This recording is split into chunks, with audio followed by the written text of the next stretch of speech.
नमस्कार, मी संदीप चव्हाण आणि रात्रीचे 9:30 वाजलेत. पुन्हा एकदा मी तुमच्या भेटीला आलेलो आहे. अर्थात पुन्हा एकदा तोच विषय. 46 दिवस झाले तरी संतोष देशमुख हत्या प्रकरणातल्या आरोपांविषयीची खुलासे आणि माहिती संपता संपेना.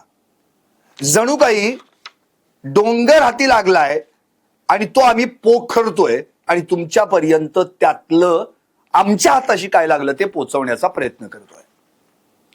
अर्थात पुन्हा एकदा वाल्मिक कराड. आणि जिथे जाईल तिथे गेल्या 46 दिवसांमध्ये अख्ख्या महाराष्ट्रातल्या प्रत्येक मीडियामध्ये चर्चा एकच, वाल्मिक कराड. आजही त्यालाच धरून विषय आहे. त्याआधी सगळ्यात महत्वाचं म्हणजे वाल्मिक कराड याला काल रात्री बीडच्या जिल्हा रुग्णालयात ऍडमिट करण्यात आले. का? तर पोटात दुखतंय म्हणे, युरिन इन्फेक्शन झालंय म्हणे. आधीच त्याला स्लीप ॲपनियाचा त्रास, सीपॅप मशीन देखील दिलं. आता एवढी सगळी बर्दास्त सुरू असताना याच्या पोटात काल संध्याकाळी म्हणे अचानक दुखायला लागलं. मग काय करणार? मग जिल्हा कारागृह प्रशासनानं जिल्हा रुग्णालयाशी संपर्क साधला, लेखी निवेदन दिलं. मग तिथून एक डॉक्टर आले, वाल्मिक कराडची तपासणी झाली आणि आता यापुढे यांच्यावर आणखी काही तपासण्या कराव्या लागतील, त्यामुळे त्यांना ऍडमिट करावं लागेल असं डॉक्टरांकडून सांगण्यात आलं. मग रात्री 12-12:30च्या सुमारास वाल्मिक कराडला जिल्हा रुग्णालयात हलवण्यात आलं. आता वाल्मिक कराड जिल्हा रुग्णालयात आहे, त्याच्या तपासण्या आहेत. आणखी किती दिवस रुग्णालयात आहे माहित नाही, कारण की न्यायालयीन कोठडीत आहे. 5 फेब्रुवारीपर्यंत न्यायालयीन कोठडी आहे. याचाच अर्थ जो कोठडीत असायला हवा तो आता जिल्हा रुग्णालयातल्या बेडवर आहे. आता ते किती खरं किती खोटं हे तपासांती पुढे येईलच. पण मुद्दा असा आहे की वाल्मिक कराड हा जो काही 31 तारखेला म्हणजे 31 डिसेंबरला शरण आला होता, तो आला का ठरवून आला याचंच उत्तर शोधायचंय.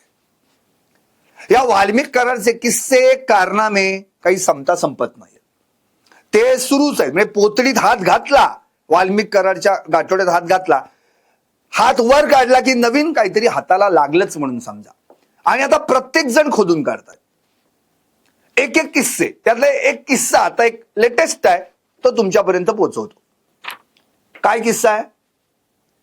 सामाजिक कार्यकर्ते भैया पाटील यांनी काल एक बॉम्ब टाकला होता की अविनाश पाठक जे जिल्हाधिकारी आहेत बीडचे, ते वाल्मिक कराड याचे फ्रंटमॅन म्हणून काम करतात.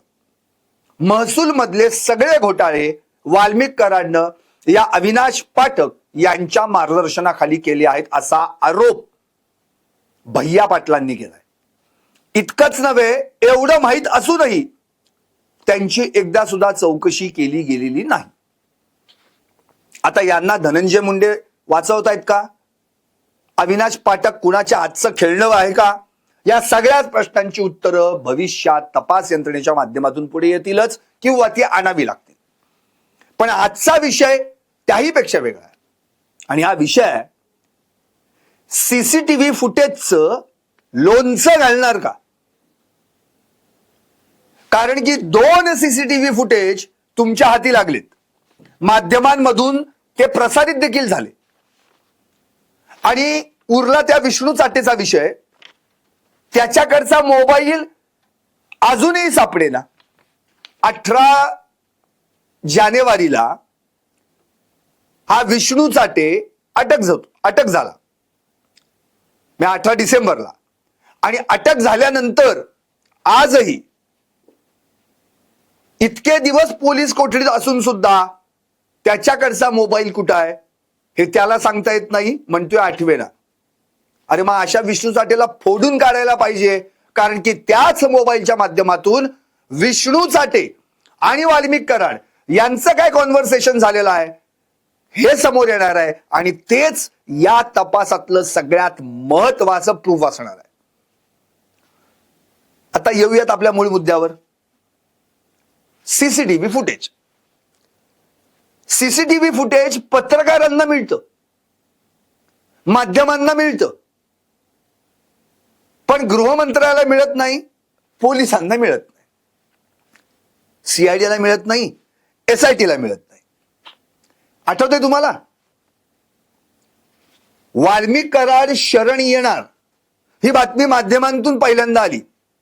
4-5 दिवस आधी येत होती, म्हणजे शरण आला 31 डिसेंबरला आणि बातमी 26-27 पासून येत होती. तिकडे राष्ट्रवादी काँग्रेस शरद पवार पक्षाचे आमदार जितेंद्र आव्हाड यांनी तर तो ज्या दिवशी शरण येणार आहे त्याच दिवशी सकाळी एक्स वर पोस्ट केली होती की वाल्मिक कराड आज शरण येण्याची शक्यता आहे. थोड्याच वेळात अगदी 11-11:15 दरम्यान हालचाली सुरू झाल्या. सीआयडीने बंदोबस्त वाढवला आणि पुढे काय झालं? 12-12:30 आज शरण आला आणि त्याच्या आधी 10-15 मिनिटं हा थेट सगळ्या माध्यमांवर प्रतिक्रियाच द्यायला लागला. कोण? वाल्मिक कराड. काय म्हणाला?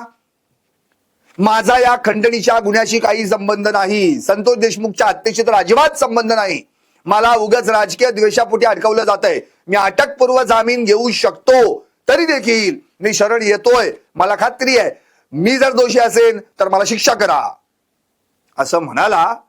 आणि मोठ्या तोऱ्यात, रुबाबात, धाकात, थाटात सीआयडी पोलिसांसमोर पुण्यात शरण आला. हे कधी घडलं? 31 डिसेंबर.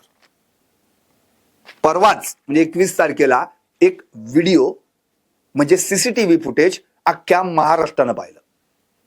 त्या सीसीटीव्ही फुटेजमध्ये काय बघितलं आपण सगळ्यांनी? वाल्मिक कराड आणि त्याची गँग सगळे एकत्र होऊन क्रिकेट मॅच खेळत होते, है ना? का गार्डन मध्ये फिरत होते? हो नाही, केस तालुक्यातील त्या विष्णू चाटेच्या कार्यालया शेजारच्या दुकानात हे सगळे खंडणी कशी मागायची याचा प्लॅन आखत होते. तो व्हिडिओ तुम्ही टॉप न्यूज मराठीच्या माध्यमातून पण पाहिला होता. नसेल पाहिला तर परत एकदा पाहूयात.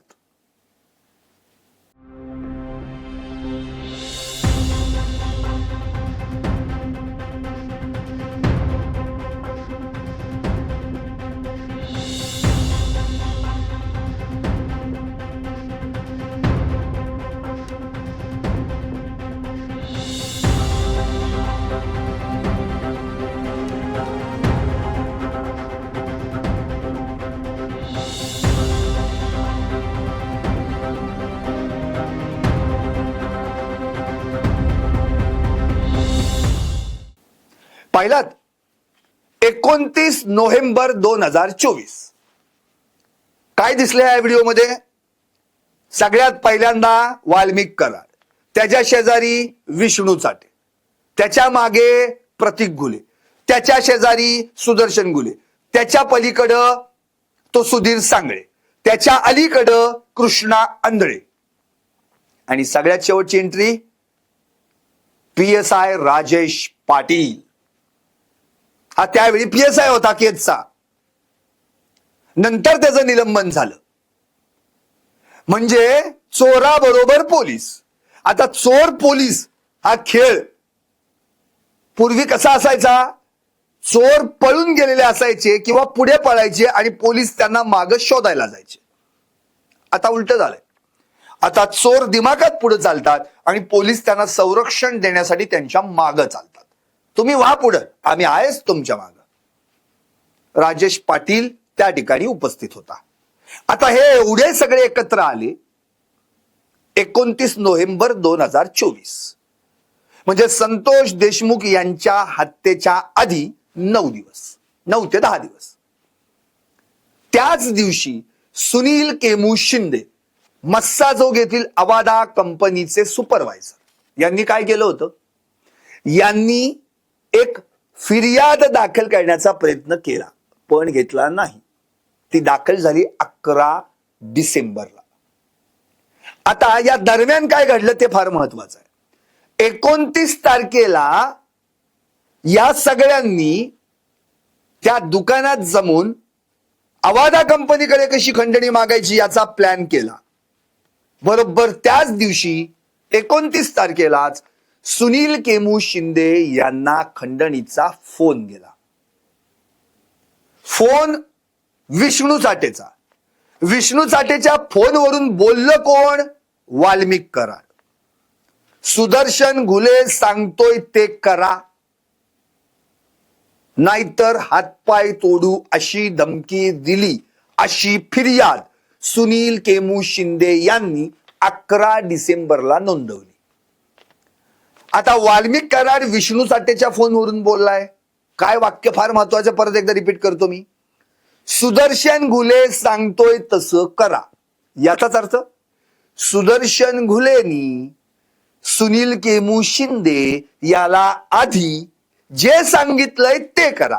म्हणजे घुलेनी सुनील शिंदेला याच्या आधी खंडणीबाबत कल्पना दिलेली होती. मग विष्णू चाटे त्या सुनील केमू शिंदेला त्याच दिवशी फोन ठेवताना सांगतो, परळी कार्यालयात या 2 कोटी रुपये घेऊन.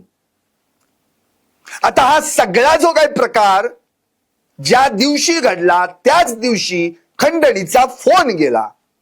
पण त्या दिवशी घडलेल्या प्रकाराची तक्रार दाखल झाली 11 डिसेंबरला. आता 11 डिसेंबरच्या आधी 2 तारखा महत्वाच्या. पहिली 6 डिसेंबर. 6 डिसेंबरला काय झालं? 29 ते 6च्या दरम्यान जी काही खंडणी मागितली ती या परळी कार्यालयात पोचली नाही कराडच्या. म्हणून सुदर्शन घुले आणि त्याची गँग मस्साजोगच्या त्या प्रकल्पावर गेली.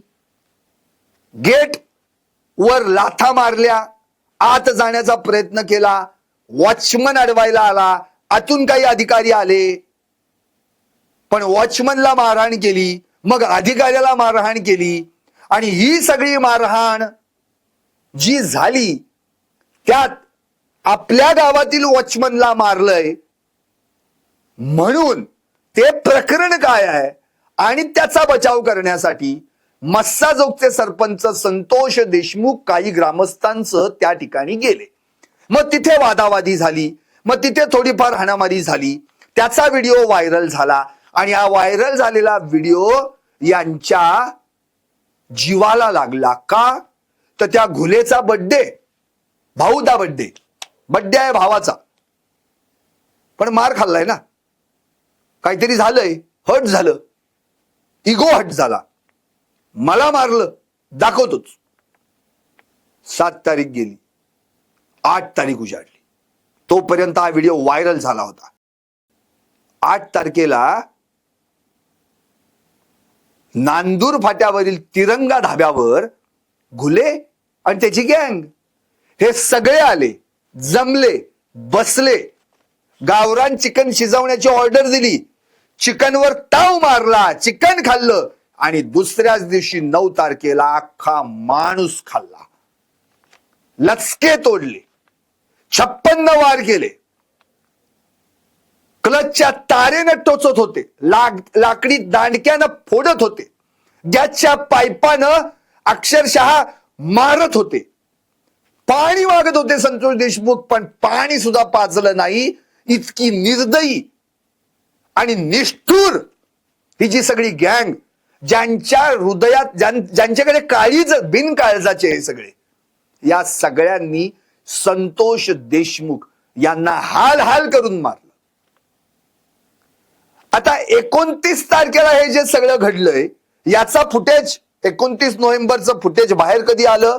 21 आत्ता जानेवारीला, म्हणजे जवळपास 1.5-2 महिन्यांनी. आता या फुटेजचा जो विचार केला तर त्या दरम्यान बरचसं पाणी पुलाखालून वाहून गेलं. का? तर लगेच त्याला एक दुसरा जोडून व्हिडिओ आला, तो देखील फार महत्वाचा, जो आजच आलेला आहे. त्या व्हिडिओमध्ये आपण पाहिलंय, मी मधला प्रवास तुम्हाला सांगणार आहे, पण हा व्हिडिओ फार महत्वाचा आहे. या व्हिडिओत काय घडलं?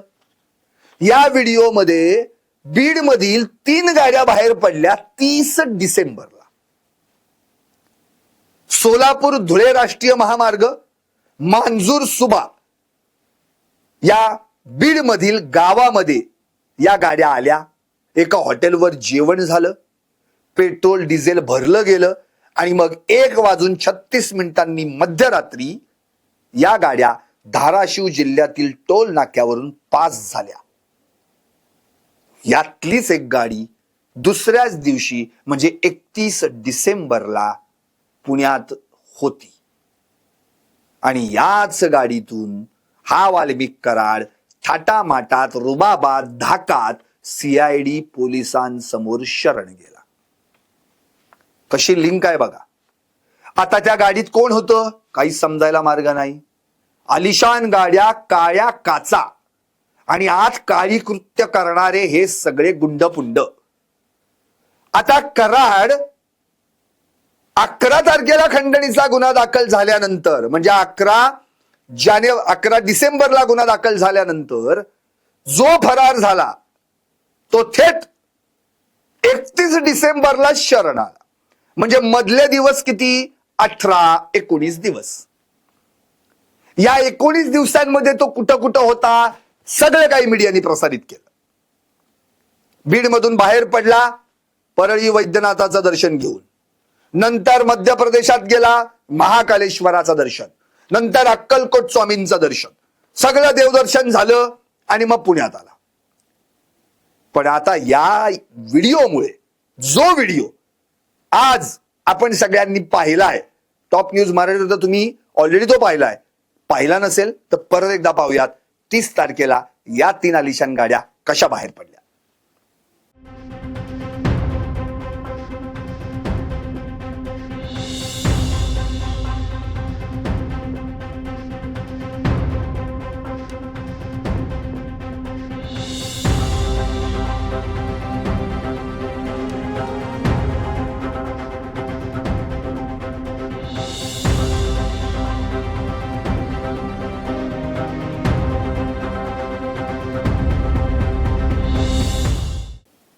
पाहिलं. आता तो वाल्मिक कराड 30 डिसेंबरला ज्या गाड्या आल्या बीड वरून पुण्याच्या मार्गाकडे निघालेल्या त्यात होता का? जर असेल तर वाल्मिक कराडची शरणागती ठरवून होती हेच याच्यातनं सिद्ध होत आहे. एकटा नाही आला, त्याच्या सोबत बाकीची सगळी देखील गँग होती. मग त्यावेळी तर सुदर्शन गुले पण सापडला नव्हता ना, सुधीर सांगळे सापडला होता. कृष्णा आंधळे तर सोडूनच द्या, तो कुठल्या बेळात जाऊन लपलाय हे त्यालाच माहिती. आज 46वा दिवस आहे, तो कृष्णा आंधळे अजून सापडेना. मग काय झालं? 30 डिसेंबरला त्या गाडीत वाल्मिक कराड होता का? जर असेल तर तो प्लॅन होता का की 31ला पुण्यात यायचं आणि पोलिसांना शरण जायचं? काळ्या काचा कळतच नाही गाडीत कोण होतं. टोल नाक्यावरून पास झाल्या, नुसत्याच गाड्या दिसल्या. ज्या धाब्यावर जेवले होते त्याचा आता सीसीटीव्ही फुटेज बघावं लागेल, तिथे चौकशी करावी लागेल. या सगळ्या गोष्टींमधून एक क्लिअर होत आहे, जे अंजली दमाने यांनी आज क्लिअर करून दाखवलेलं आहे की हे सगळं प्रीप्लॅन्ड होतं, हे ठरवलेलं आहे. आता त्यातलीच एक गाडी CID ऑफिस मध्ये आली असा संशय आहे. ती गाडी कोणाच्या गाडीसारखी दिसतीये? ज्याचं नाव आहे शिवलिंग मोराळे. आठवतंय का? थोडंसं रिकॉल करू आपण, मागे जाऊ थोडस. शिवलिंग मोराळे यांनी काय सांगितलं होतं? होय, माझ्या गाडीतनं वाल्मिक कराड आले, होय मीच सोडलं त्यांना माझ्या गाडीतून, होय मीच होतो. पण त्यांनी सांगितलं काय? मी पुण्यात होतो, माझी गाडी रस्त्यात थांबली होती, मग मला अचानक वाल्मिक कराड दिसले. अचानक अचानक म्हणजे दैवयोग ना. अहो, वाल्मिक अण्णाचं दर्शन होणं म्हणजे काय चेष्टा आहे काय? इतके दिवस वाल्मिक अण्णा दिसलाच नाही. कुठं आहे वाल्मिक अण्णा? आणि मला अचानक ते माझ्यासमोर प्रगट झाले. ते एका छोट्याशा गाडीत होते, दाटी वाटीने 2-3 जण बसली होती. मग अण्णा म्हणाले मला. आता कसे म्हणाले अण्णा? रस्त्याच्या त्या डाव्या साईडला अण्णाची गाडी आणि शिवलिंग मोराळची उजव्या साईडला गाडी, आणि एकमेकांशी गप्पा मारतात. रस्त्यातल्या गाड्या थांबवल्या, थांबा अण्णा आणि शिवलिंग बोलतायत. असं का? अरे काय याला समजतो का? पोलिसला, यंत्रणेला, सगळ्यांना. काय बोलला शिवलिंग मोराळे? मग अण्णा म्हणाले की मला तुझ्या गाडीत यायचंय, तू मला अशा अशा ठिकाणी सोडशील का? मी म्हणलो हो. मग अण्णा छोट्या गाडीतून उतरले, माझ्या गाडीत बसला आणि मग मी त्याला सीआयडी ऑफिसला सोडला. वाह, काय म्हणजे जबरदस्त. म्हणजे मी तर म्हणतोय शिवलिंग मोराळे म्हणजे काय, म्हणजे असं काय बोलतो ना माणूस. झाल्या माध्यमांनी, मीडियानी बाईट घेतल्या, त्याची गाडी सीज झाली. नंतर 4-5 दिवसांनी पुढे काय झालं शिवलिंग मोराळेचं काहीच माहित नाही. अरे 30 डिसेंबरला जर तुझी गाडी त्या ताफ्यात होती, म्हणजे जी मांजूर सुब्यातून पास झाली, धाराशिव जिल्ह्याच्या टोल नाक्यावरून पास झाली, जी पुण्याकडे निघाली, तर याच्यातल्या 2 शक्यता निर्माण होतात. एक तर पुण्यात लपलेल्या, आधीच येऊन लपलेल्या वाल्मिक कराडला तुझ्या गाडीतून तू सोडण्यासाठी परळीतून आला, किंवा त्याच गाडीत वाल्मिक कराड 30 डिसेंबरला बसून पुण्यात आला आणि 31 डिसेंबरला तुझ्याच गाडीतून शरण गेला. आता एवढा मोठा पुरावा, याचा अर्थ 2 सीसीटीव्ही फुटेज पोलिसांच्या हाती. हा तर आत्ता आला सोडून द्या, पण 29 तारखेचं सीसीटीव्ही फुटेज 21 तारखेला माध्यमांसमोर आलं होतं. 22 तारखेला वाल्मिक कराडची PCR संपला होता, त्यामुळे त्याला कोर्टात न्यायचा होता. म्हणजे झालं कसं, 31 डिसेंबरला शरण आला, 15 दिवसांची पोलीस कोठडी मिळाली. नंतर परत त्याला दाखल केला, मग 14 दिवसांची न्यायालयीन कोठडी मिळाली. आता त्याला जामीन मिळणार इतक्यात SITनी मकोका लावला, खुनाच्या कटात सहभागी आहे म्हणून त्याला आत घेतला. 7 दिवसांचा PCR मिळाला. आता ती जी 7 दिवसांची PCR आहे ती पण संपणार होती, म्हणून त्याला 22 तारखेला दाखल केला काल कोर्टात. आता कोर्टात दाखल केल्यानंतर तपास अधिकाऱ्यांनी काय सांगितलं, आमचा सगळा तपास झालेला आहे, आता काय अधिक तपासाची गरज नाही, आता आरोपीला MCR दिली गेली तरी चालेल, पण आमचा पोलीस कोठडीचा चौकशीचा अधिकार अबाधित ठेवून. आता एवढं सगळं सांगितलं. त्यावेळी काय ग्राउंड्स होते त्यांच्याकडे? 4 ग्राउंड्स फार महत्वाचे. एकूण मांडले 5 ग्राउंड्स. 5 ग्राउंड्सवर तिथं युक्तिवाद झाला. 4 ग्राउंड्स. पहिला, यातील आरोपींना न्यायालयीन कोठडीत घेऊन तपास करणे आहे. यातील म्हणजे खुनाच्या गुन्ह्यातील वाल्मिक कराड आणि बाकीची सगळी गँग. नाव एकदा परत सांगू, काय पाठच झाले असतील तुमच्या आता. सुदर्शन गुले, प्रतीक गुले, विष्णू चाटे, जयराम चाटे, सुधीर सांगळे, महेश केदार आणि सिद्धार्थ सोनवणे. कृष्ण आंधळे फरार आहे. आता ही सगळी जी गँग आहे खुनातले आणि हा वाल्मिक कराड, यांना न्यायालयीन कोठडीत घेऊन तपास करणे आहे. दुसरा, गंभीर स्वरूपाचा गुन्हा सखोल तपास करायचा आहे. गंभीर स्वरूपाचा गुन्हा आहे, त्यामुळे सखोल तपास करायचा. सखोल 46 दिवस झाले ना. तिसरा, साक्षीदार, इतर साक्षीदार आहेत त्यांच्याकडे तपास करणं बाकी आहे. चौथा, इतरही पुरावे निष्पन्न करणे बाकी आहे. अहो वेगळं काय सांगितलं तुम्ही? अहो कुठलाही गुन्हा, म्हणजे अगदी इथं हाय प्रोफाईल केस, कुठलाही गुन्हा काढा तुम्ही, त्यात पोलीस या 4 गोष्टी सांगतातच, मागतातच. गंभीर स्वरूपाचा गुन्हा म्हणजे कुठलाही मर्डर गंभीर स्वरूपाचा नसतो का? असतोच. साक्षीदारांची तपास करायचा नसतो का? करायचा असतो. इतर काही सबस्टेन्शियल एव्हिडन्सेस असतील, डिजिटल एव्हिडन्सेस असतील, ते मिळवायचे नसतात का? मिळवायचे असतात. आणि सगळ्या आरोपींना, समजा एकापेक्षा जास्त आरोपी असतील तर त्यांची चौकशी आम्ही तपास करणं बाकी असतं का? नसतं. असतं. अहो 4ही कॉमन झाली की. संतोष देशमुख हत्या प्रकरण असो किंवा इतर कुठलाही मर्डर केस असो, 4ही कॉमन आहेत. महत्वाचं काय याच्यात? एक महत्वाचा मुद्दा आहे फक्त. कुठला? तो 5वा आहे. गुन्ह्यात प्रत्यक्षदर्शी साक्षीदारांचे जबाब नोंदवणे बाकी आहे. वा. आणि इथंच खरी मेख आहे. काय? प्रत्यक्षदर्शी साक्षीदारांचे जबाब नोंदवणे बाकी आहे. अहो 46वा दिवस उलटला आज संतोष देशमुख यांची हत्या होऊन. 9 डिसेंबरला संतोष देशमुख यांची हत्या झाली. 31 डिसेंबर पर्यंत बघा 23 दिवस, 9 तारखेला धरून, आणि आजचे हे 23 दिवस, किती दिवस झाले? 46. 46 दिवसात तुम्ही प्रत्यक्षदर्शी साक्षीदारांचे जबाबच घेतले नाहीत. अहो 9 डिसेंबरला गुन्हा जेव्हा घडला, पहिली FIR दाखल केली शिवराज देशमुख, जे संतोष देशमुख यांच्या सोबत त्याच गाडीत होते, ज्या गाडीतून त्यांना बाहेर काढून त्या स्कॉर्पिओ मध्ये 333 मध्ये घालून अपहरण त्यांचं केलं होतं. शिवराज देशमुख प्रत्यक्षदर्शी साक्षीदार होता. 9ला पहिली फिर्याद दिली. 10 तारखेला याच शिवराज देशमुखांनी, जे त्यांचे आतेभाऊ आहेत, याच 10 तारखेला लगेच दुसऱ्या दिवशी पुरवणी जबाब दिला, सप्लिमेंटरी. त्यात हे सगळे आरोपी डिटेक्ट, हेच अशा आहेत आरोपी म्हणून त्यांनी नावं पण दिली. आता 9ला FIR दिली, 10ला जबाब दिला. उरले किती दिवस? मागच्या महिन्यातले 21, आजचे 23, किती दिवस झाले? 44. 44 दिवसात काय केलं मग तुम्ही? 44 दिवसात जे साक्षीदार आहेत, त्या प्रत्यक्षदर्शी साक्षीदार, त्यांना भेटलाच नाही तुम्ही, त्यांच्यापर्यंत पोहोचलाच नाही तुम्ही. अहो धनंजय देशमुखांनी काल अक्षरशः असं म्हटलंय, पूर्वी तपास यंत्रणेवर प्रचंड विश्वास होता, व्यवस्थित चालू आहे म्हणून. आता काय बोलतात बघा, कृष्णा आंधळे सापडे ना आणि तपास यंत्रणा काय काम करते काहीच कळे ना. आरोपींना अक्षरशः सोडण्याची परिस्थिती निर्माण होती की काय असं झालंय, आणि तसं झालं तर आमच्या जीवाला धोका आहे, भीती आहे म्हणून घाबरायला लागलेत ते. एवढी परिस्थिती वाईट आहे.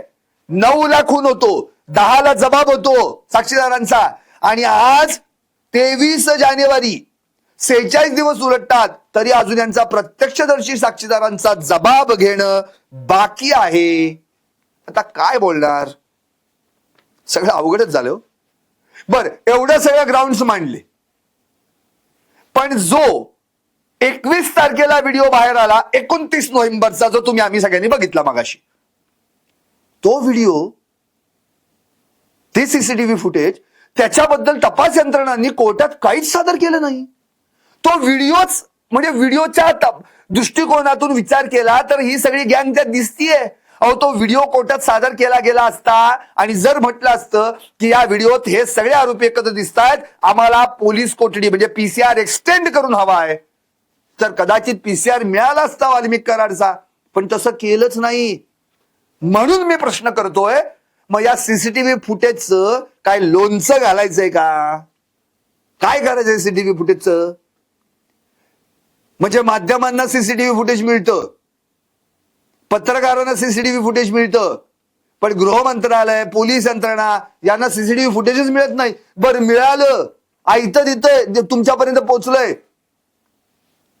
तुम्ही काय केलं? लोणच्याच्या बरणीत टाकून ठेवलं, मग त्याचा तुम्हाला उपयोगच नाही करायचा काही. अहो 29 नोव्हेंबरला जर खंडणीचा कट रचला गेला, त्याच दिवशी खंडणी मागितली गेली, त्याच दिवशी विष्णू साठेच्या मोबाईलवरून वाल्मिक कराड बोललाय, एवढं सगळं सांगून सुद्धा, आणि तोच CCTV फुटेज तुमच्या हाती येऊन सुद्धा तुम्ही वाल्मिक कराडची PCR मागितलीच नाही. इथे डाऊट येतो, इथे तपास यंत्रणेवर पहिला डाऊट येतो. म्हणून माध्यम प्रश्न विचारणारच, होय मी तर विचारणारच, टॉप न्यूज मराठी हा सवाल विचारणारच की तपास कामात कुचराई होतीये का? आता काय झालं पुढे? आणखी एक महत्वाचा मुद्दा, त्या विष्णू साठेला कधीपासून हात घेतलाय? 9 डिसेंबरला गुन्हा घडला, 18 डिसेंबरला विष्णू साठे हात आला, नंतर त्याची पोलीस कोठडी पण झाली, न्यायालयीन कोठडीत पण गेला. अहो नशीब मोको काय म्हणून, नाही तर कधीच जामिनावर बाहेर आला असता. याचं काय झालं माहितीये? अहो ह्याला तर पहिले फोडून काढलं पाहिजे. काय तपास कामात आम्हाला हा सहकार्य करत नाही, तपास कामात आम्हाला मदत करत नाही, त्याचा मोबाईल त्याने कुठे फेकलाय हे त्याला आठवत नाही. अरे एवढे दिवस आरोपी तुमच्या सोबत आहेत, तुम्ही आत ठेवलाय लॉकअप मध्ये त्याला, अहो काढा ना फोडून त्याला. नाही आम्ही गेलो होतो 1 किलोमीटर रेडियसच्या मध्ये, जिथं मोबाईल फेकला गेला तिथं आम्ही तपास करून बघितला, पण मोबाईल काही सापडला नाही.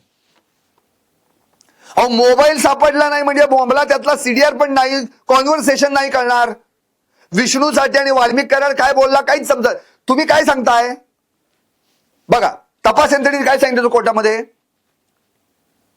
तपास यंत्रणा अशी म्हणाली होती 9 डिसेंबरला, ज्या दिवशी संतोष देशमुख यांचं किडनॅपिंग आणि मग नंतर मर्डर झाला, बिफोर किडनॅपिंग, आफ्टर किडनॅपिंग आणि मर्डरची जी वेळ आहे त्या दरम्यान म्हणजे 3 ते 6 सव्वा 6च्या दरम्यान विष्णू चाटे, वाल्मिक कराड आणि सुदर्शन गुले यांचे कॉल्स एकमेकांना झालेले आहेत.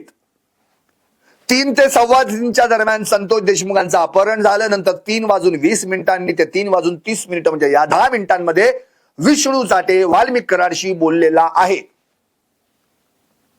आता तो विष्णू चाटेचा मोबाईलच जर गायब झालाय, तो मोबाईलच जर सापडत नाहीये, या वाल्मिक कराड आणि विष्णू चाटेचं कनेक्शन जोडायचं कसं? तुम्ही काय केलं?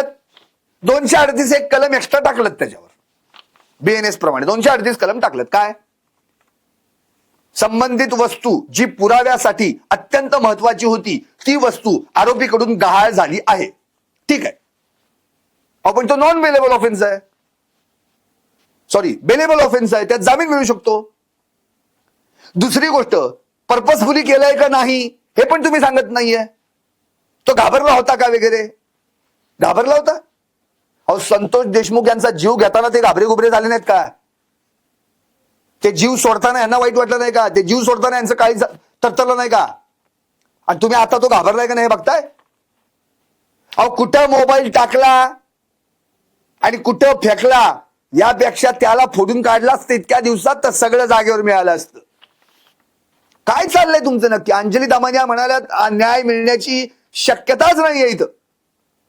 म्हणून तर काल त्या अक्षरशः सीजन पर्यंत जाऊन आल्या, चीफ जस्टिस, मुख्य न्यायाधीशांपर्यंत. त्यांना पत्र दिलं, डीजेंना पत्र दिलं, एडीजींना पत्र दिलं. ते म्हणतील आता हेच न्याय देतील. दमानियांच्या मुखातलं वाक्य आहे, मुख्यमंत्री उपमुख्यमंत्री काय दगडाचा न्याय देणार?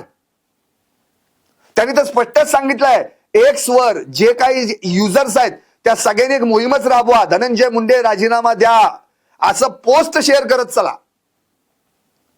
पण नाही हो, हे कसले सुधारत आहेत. काल धनंजय मुंडेंनी काय केलं आपल्याला माहिती की, म्हणजे ज्या मीडियानं जनतेच्यासाठी आवाज उठवायचा प्रयत्न केला त्याच मीडियाला धनंजय मुंडेंनी काल काय केलं, कुठली भाषा वापरली मीडियाबद्दल हे सगळ्यांनी ऐकलं. टॉप न्यूज मराठीने तर एक एक त्यातला किस अन किस बाहेर काढला. कोणाला वाचवायला चाललाय तुम्ही? वाल्मिक कराडला? बर, हे सगळं झालं. न्यायालयीन कोठडी मिळाली 5 फेब्रुवारी पर्यंत. पुढे काय? अहो, न्यायालयीन कोठडी मिळाली रे मिळाली की या पट्ट्याच्या पोटात दुखायला लागलं. स्लीप ॲम्निया आधी आहेच, आता पोटदुखी, नंतर युरिन इन्फेक्शन, आता आणखी काही ते नवीन काढणार. गेला जिल्हा रुग्णालयात, मग लगेच डॉक्टर नाही ती तपासण्या करायला लागतील असं तसं वगैरे, त्यांना रुग्णालयात दाखल करायला लागेल. 12:30 नेलं रात्री रुग्णालयात झालं. मग त्याला रुग्णालयात उपचार करण्यासाठी तपासण्या करण्यासाठी दाखल करण्यात आलं. आता त्याच जिल्हा रुग्णालयाचे डॉक्टर्स काय म्हणालेत ऐकूयात. वाल्मिक कराड नावाचे जे आरोपी आहेत त्यांना पोटात दुखण्याचा त्रास सुरू झाला असं त्यांच्या जिल्हा प्रशासनाचे, जिल्हा कारागृह प्रशासन आहे त्यांच्यामार्फत आपल्याला लेखी कळवण्यात आलेलं होतं. आणि पोटाचा त्रास असल्यामुळे जे ऑन कॉल आपले सर्जन आहेत, ज्याला आपण शल्यचिकित्सक म्हणतो, त्यांना संध्याकाळी जाऊन तपासणी केली. त्यांना तपासणीआधी त्यांच्या काही तपासण्या कराव्या लागतील असं वाटल्यामुळे त्यांनी त्यांना जिल्हा रुग्णालयात दाखल करण्याचा सल्ला 7:45 वाजता दिला होता संध्याकाळी काल. त्याप्रमाणे कारागृह प्रशासनाने त्यांना रात्री 12:30च्या दरम्यान जिल्हा रुग्णालयामध्ये आणून दाखल केलेले होते. त्याप्रमाणे तिथे जे ड्युटीचे डॉक्टर आहेत, ज्यांना आपण DMO म्हणतो, ऑन ड्युटी डॉक्टर, त्यांनी ऑन कॉल सर्जन यांना बोलावले आणि त्यांनी पूर्ण तपासण्या त्यांच्या करून त्यांना पुढील तपासण्याच्या सांगितल्या आणि त्याप्रमाणे त्यांना रुग्णालयामध्ये आपण उपचारासाठी त्यांनी दाखल करून घेतलेलं आहे.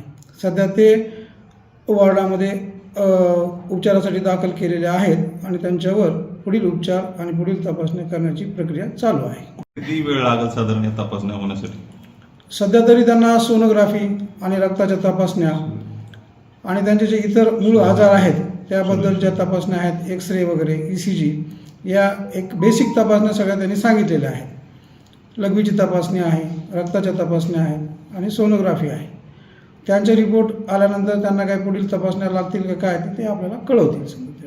पोटदुखीबरोबर आणखी काही इतर त्रास आहे का? पोटदुखीबरोबर त्यांना लघवीचा एक इन्फेक्शनचा त्रास ते सांगत आहेत त्याच्यावर पण त्यांनी तपासण्या ज्या योग्य कराव्या लागतात त्या त्यांनी त्याच्यामध्ये ॲडवाईस केलेल्या आहेत. ऐकलं, जिल्हा कारागृह प्रशासनाकडून आम्हाला एक फोन आला, लेखी आलं, याच्या पोटात दुखते वाल्मिक कराड आरोपीच्या. डॉक्टर पाठवला, डॉक्टरनी तपासणी केली. मग डॉक्टर म्हणाला आणखी काही तपासण्या कराव्या लागतील, यांना रुग्णालयात दाखल करावं लागेल. मग 12:30 वाजता ते रुग्णालयात घेऊन आले. मग आम्ही त्यांना एका वॉर्डमध्ये ठेवलंय आणि आता त्यांच्यावर उपचार चालू आहेत आणि तपासणी देखील होत आहेत. संपलं. याच दरम्यान वाल्मिक कराडच्या वकिलांनी, अशोक कवडे यांनी, जो न्यायालयीन कोठडीत असताना खंडणीच्या गुन्ह्यातला जो काही जामीन अर्ज आहे जो वाल्मिक कराडने केला होता, तो अर्ज अचानकच माघारी घेतला. अरे नेमकं चाललंय काय? का मेडिकल बिल मिळवायचं आता? याच्यावर दमानी यांनी स्पष्ट म्हटलंय, या संपूर्ण खटल्याची हिअरिंग आणि ट्रायल, तुम्ही म्हणता तपास संपला, वाक्यच आहे की तुमचं, तपास संपला, आता या आरोपींकडून काही तपास करायचा नाही. मग याला तिथं कशाला ठेवलंय? न्या ना तिकडे बीड मधून हलवा आणि पुण्यातल्या एरोड्यात किंवा मग मुंबईच्या आर्थर रोडमध्ये न्या, आर्थर रोड जेलमध्ये तिथं ठेवा. खटला तिकडेच चालवा मुंबईत. ही भानगडच नको, मोनोपलीच नको कुणाची. म्हणजे विष्णू चाटे आणि वाल्मिक कराड यांचं जे कनेक्शन आहे ते कनेक्शन कसं कट करता येईल? सीडीआर नुसते आहेत असं म्हणताय तुम्ही, पण प्रत्यक्षात कॉन्व्हर्सेशन काय झालं याचं व्हेरिफिकेशन कधी होणार? मोबाईल, त्याचे सिम्स, काहीच नाही. एवढ्या प्रॉपर्टीची माहिती आतापर्यंत माध्यमांमधून आली. कुठली प्रॉपर्टी सीज झाली, कुठल्या प्रॉपर्टीवर पोलिसांनी त्या ठिकाणी काहीतरी आपली सुरक्षा व्यवस्था वाढवली आणि सांगितलं आता या प्रॉपर्टी सीज झाल्यात म्हणून? काय त्याबद्दल काही एक चकार नाही. उलट नवनवीन प्रॉपर्ट्या बाहेर येत आहेत. पहिल्या बायकोवर एवढं नाव, पहिल्या बायकोच्या नावावर एवढं, दुसऱ्या बायकोच्या नावावर एवढं. म्हणजे हे एवढं सगळं जे चाललंय ना, याच्यात कुठे ना कुठेतरी एक वेगळाच वास येतोय यंत्रणेच्या तपासाबद्दल. त्याबद्दलची देखील भूमिका आपण पार पाडली पाहिजे की नेमकं काय चाललंय या तपासात. स्वतः अंजली दमानिया म्हणाले आहेत, वीकली रिपोर्ट द्या, कोर्टासमोर नेमकं काय घडतंय, कोर्टाने मॉनिटरिंग करावं याचं. सीसीटीव्ही फुटेज उपलब्ध असून सुद्धा तुम्ही पीसीआर मागितला नाहीत. विष्णू चाटे इतक्या दिवस तुमच्या अटकेत आहे तरी तुम्हाला त्याचा मोबाईल त्याच्याकडनं काढता आला नाही. आणि आता ते एक नवीनच प्रकरण बाहेर आलंय, वाल्मिक कराडचा नवा किस्सा. रोज नवनवीन कारनामे येत आहेत. अजून एक नवीन,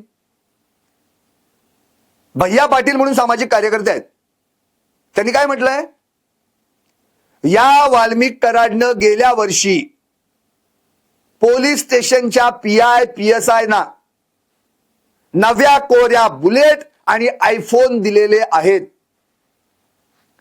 आणि मग हे सगळे त्याच्या ताटाखालचं मांजर का होणार नाहीत?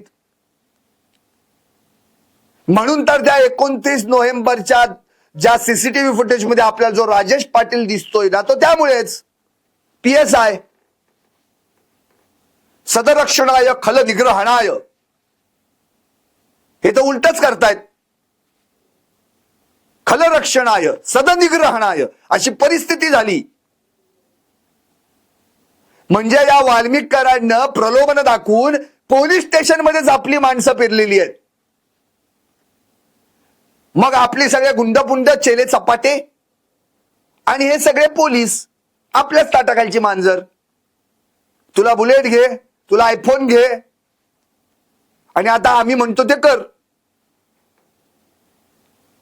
या सगळ्यांनी मिळून एक घाट घातला